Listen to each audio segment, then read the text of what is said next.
신인간혁명 이케다 다이사쿠 22권 신세기 청년들은 머지않아 학회에 범란이 다투어 일어나리라고 깨닫자 앞으로 자신들이 맞닥뜨리게 될 과제가 뚜렷이 보이기 시작했다.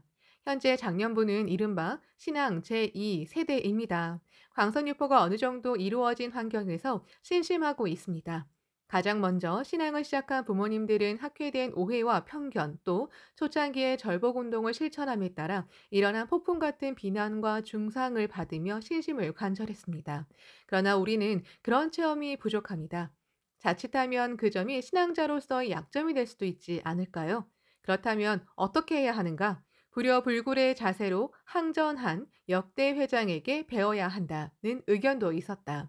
야마모토 선생님이 늘 강조하시는 재난도 당하여라. 신명을 바칠 뿐이로다. 어서 232쪽라는 각오로 일어서야 한다고 힘주어 말하는 청년도 있었다.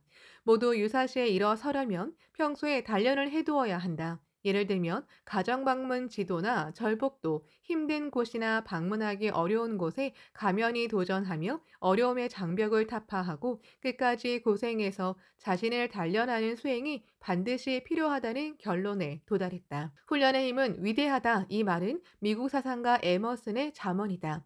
지상 좌담회에서는 도다 조세이가 밝힌 독서와 사색에 관련된 내용과 수호회의 훈련 등도 화제에 올라 열띤 토론으로 이어졌다. 청년들은 좌담회 청년이 말하는 도다 조세에 관해 신문 원고가 완성되자 야마모토 시니치에게 보였다. 시니치는 원고를 읽으며 생각했다. 청년이 성장하고 있다. 그들도 자각했듯이 앞으로 온갖 대난이 학회를 덮칠 것이다. 학회의 모든 미래는 그때 청년이 어떻게 대처하느냐에 달렸다. 이 지상 좌담회는 남자부 결성 기념일인 7월 11일자부터 세 차례에 걸쳐 세이쿄신문 2면에 마주보게 실었다. 그것은 새로운 시대가 왔음을 알리는 청년의 외침이기도 했다. 청년이 일어설 때 신세기의 막이 열린다. 야마모토 시니치는 이 무렵 인간 공화의 신세기를 구축하고자 각계 지도자나 지성인과 대화를 나누는데 모든 힘을 쏟았다. 7월 12일에는 일본 공산당의 미야모토 겐지 위원장과 도쿄의 한 호텔에서 회담했다. 이 회담은 마이니치 신문의 연재 기획으로 평화론, 조직론, 문학, 예술론 등에 걸친 폭넓은 인생 대담이었다. 두 사람의 회담은 일찍이 시니치와 대담을 나눈 작가 마스모토 세이초의 권유로 이루어졌다. 시니치가 미야모토와 회담을 나누기로 결단을 내린 동기에는 선거철 등의 공명당을 지원하는 학회원과 공산당원 사이에서 일어나는 압력이나 분쟁을 없애고 싶다는 마음이 있었다. 또 서로 공존이 불가능하다는 종교와 마르크스주의의 공존 가능성을 인류의 미래를 위해 찾아내고 싶다는 간절한 바람이 있었다. 마스모토의 제안으로 두 사람이 대담을 나누기에 앞서 양쪽 대리인이 먼저 예비회담을 열고 쌍방의 합의사항을 문서화했다. 예비회담은 전해 10월부터 수차례 열렸으며 12월 말에는 서로 이해하기 위해 최선을 다할 것, 비방 중상을 하지 않을 것 등 7개 항목에 합의했다. 이 문서가 이른바 창공협정이며 협정기간은 10년으로 정했다. 시니치는 그 이튿날 마스모토 세이쇼의 집에서 처음으로 미야모토 위원장과 대화를 나눴다. 그 뒤 양 대리인 대화에서 마이니치 신문이 기획한 시니치와 미야모토의 대담이 끝나면 협정을 발표하기로 정했다. 그리고 7월 12일 대담으로 이어졌다. 대화는 7월 15일부터 39회에 걸쳐 빅대담으로 연재했다. 연재가 이어지던 7월 27일에는 창공협정이 발표되었다. 이 협정이 연장되지는 않았지만 시니치가 지향한 종교와 마르크스주의의 공존이라는 문명론적 테마는 중국과 소련을 비롯한 사회주의 국가와 창가학회 사이에 신의와 우정의 교류로 열매를 맺었다. 대화로 세계를 연결하는 일이 바로 불법자인 시니치의 인생 테마였다. 대화는 인간의 결합을 낳는 현자의 자석이다. 야마모토 시니치는 이 1975년 봄부터 문학계의 거장 이노우에 야스시와 편지로서 진지하게 대화했다. 이노우에는 풍림 화산, 빙벽, 덴표의 룡마루기와 푸른 이리 등 명작으로 유명하며 일본 문예가 협회 이사장을 지낸 작가이다. 이 왕복 서가는 종합 월간지 우시오의 사계의 안서라는 제목으로 7월호부터 연재했다. 제1회에는 4월에 신이치가 세 번째 중국 방문을 마친 인상을 적은 편지와 이에 대한 이노우에의 답신을 실었다.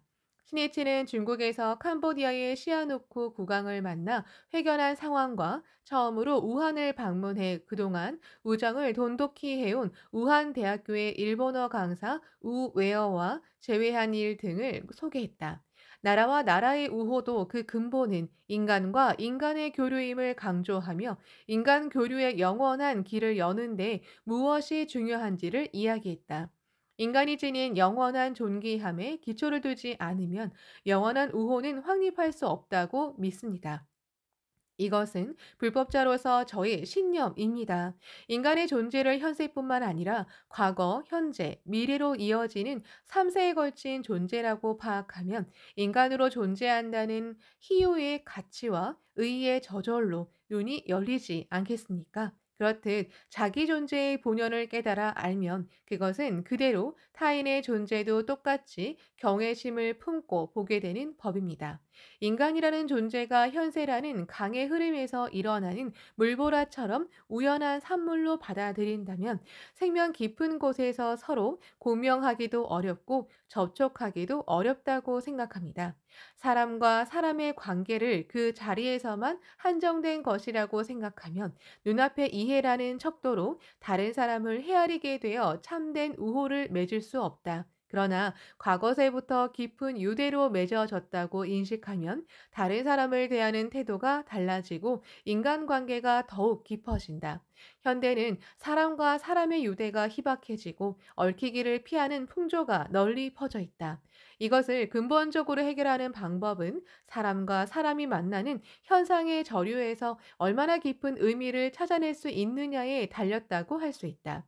표면에 나타난 현상 하나하나에서 인생을 장엄하게 만드는 최대의 의미를 찾아내는 가치 창조의 원천이 바로 불법이다. 신의치는 또 내가 믿는 바로는 인간이 서로 만나는 궁극적인 기축은 사제라는 관계에서도 구할 수 있다고 생각합니다라고 썼다.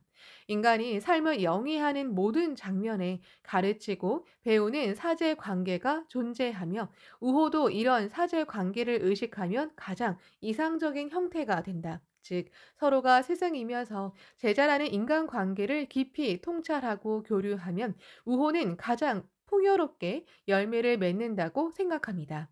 사람은 가르침을 받을 때 상대방을 더욱 존경하고 가르칠 때 상대방을 더욱 애착을 가진다. 시네츠는 이데올로기나 정치, 체제의 차이를 뛰어넘어 인간으로서 서로 교류하며 배우고 우정을 맺는 데 격동하는 세계에 평화를 점화하는 길이 있다고 믿었다. 그리고 그런 심정으로 솔직하게 부딪혔다. 이노우에는 답신에 이렇게 썼다. 저도 나라와 나라의 관계는 정치 형태나 나라의 체제와는 별도로 인간 한 사람 한 사람이 우정을 맺는 교류에서 출발해야 한다고 굳게 믿습니다. 정치란 그런 인간관계를 초월한 차갑고 비정한 것이라는 견해도 있지만 정치 또한 인간이 관계하는 일인 만큼 인간적인 심정과 무연하게 이루어질 수는 없다고 믿습니다. 만약 정치가 인간의 진심이나 인간관계에 담긴 성실함을 무시하고 이루어진다면 현재의 어두운 세계 정세에 어떻게 기여할 수 있겠습니까? 두 사람은 서로 생각이 잘 통했다. 신이치는 이노우에 야스시와 6년쯤 전부터 교우 관계를 가졌고 몇 차례인가 간담을 나눴다. 두 사람은 월간지 우시오의 편집자가 권유하여 개최한 회담에서 처음 만났다. 이노우에는 이전부터 신이치에게 큰 관심을 갖고 있었으며 신이치가 쓴 서적도 읽은 듯했다.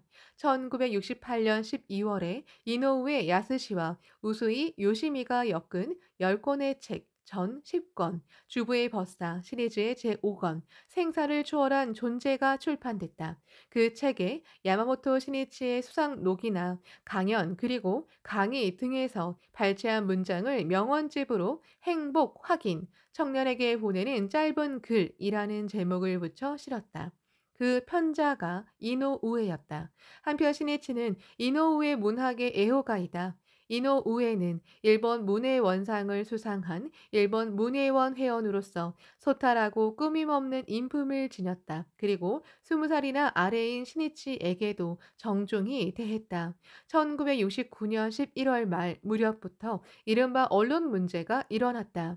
해가 바뀌자 학회에 대한 비판이 더욱 격렬해졌다. 그때 몇몇 작가가 학회와 관련이 있는 잡지라는 이유로 우시오의 집필과 취재를 거부한 사실이 전해졌다.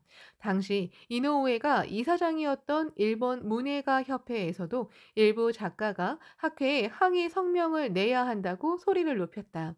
그런 와중에 이노우에는 우시오 편집장을 불러 이렇게 말했다. 그렇게 문학을 깊이 이해하고 또 글도 직접 쓰시는 선생님이 언론의 자유라든지 민주주의를 이루는 기본에 관해 잘못된 견해를 지니셨을 리 없다고 믿습니다. 매스컴이 선생님을 인간적으로 이해하려고도 하지 않고 오해한 채 퍼뜨려 떠들썩해진 것이 아니겠습니까? 뭔가 이상하다. 어떤 힘이 의도적으로 작용하는 것이 아닌가. 이노우에는 그렇게 느낀 듯했다. 현상 깊은 곳의 흐름을 꿰뚫어 봤다. 그것이 진실한 문학자의 눈이리라. 이노우에는 편집장에게 또 매스컴이 빠지기 쉬운 문제점을 지적했다. 불이 붙으면 부하 내동하기 쉬운 점이 매스컴의 결점입니다. 저도 신문 기자를 했기 때문에 저널리스트 경험상 잘 압니다. 또 학회에 항의 성명을 내야 한다는 의견에도 명확히 잘라 말했다고 한다. 협회가 특정 인물을 배척하는 성명을 내는 일은 적어도 내가 이사장으로 있는 한 그럴 마음이 없을 뿐더러 그렇게 하도록 놔두지도 않겠습니다. 그리고 편집장을 이렇게 격려했다. 일에도 인생에도 여러 가지 일이 있는 법입니다. 나도 그런 시대를 헤쳐 나왔으며 진퇴양난에 처한 적도 여러 번 있었습니다. 지금은 불똥이 튄 것처럼 왜 이런 일이 하고 생각할지도 모르지만 먼 훗날 모든 일이 더없이 소중한 인생 체험이었다는 생각이 들 것입니다. 그 말에는 보편적인 진리가 있다. 시인 바이런은 역경은 진실에 이르는 으뜸 가는 길이라고 말했으며 극작가 마테를링크는 역경은 그때까지 열린 적이 없는 혼의 눈을 열게 한다고 썼다. 또 파도는 장애를 만날수록 더욱더 완고해진다고 말한다. 어려움과 시련에 맞선 투쟁이 인간을 단련하고 강하게 만든다. 참으로 역경은 인생의 재산이다. 이노우에는 어려운 처지에 놓인 우시오 편집장을 복돋워 주려고 일부러 만났을 것이다. 또 야마모토 시니치에게 격려 메시지를 보내려고 했는지도 모른다. 시니치는 편집장에게 이노우의 이야기를 듣고 그 진심이 절실하게 가슴에 와 닿았다. 이 사람은 평생 절대로 잊지 않으리라고 생각했다. 언론 문제에 이해가 안 가는 점을 느낀 이노우에는 그 일로 어려움에 처한 사람을 보고 그냥 잊지 못했을 것이다. 그 치밀어 오르는 마음은 바로 이노우의 정의감이 나타난 것이고 양심의 혈기라고 할 수 있다. 그리고 거기에 인간성의 빛이 있다.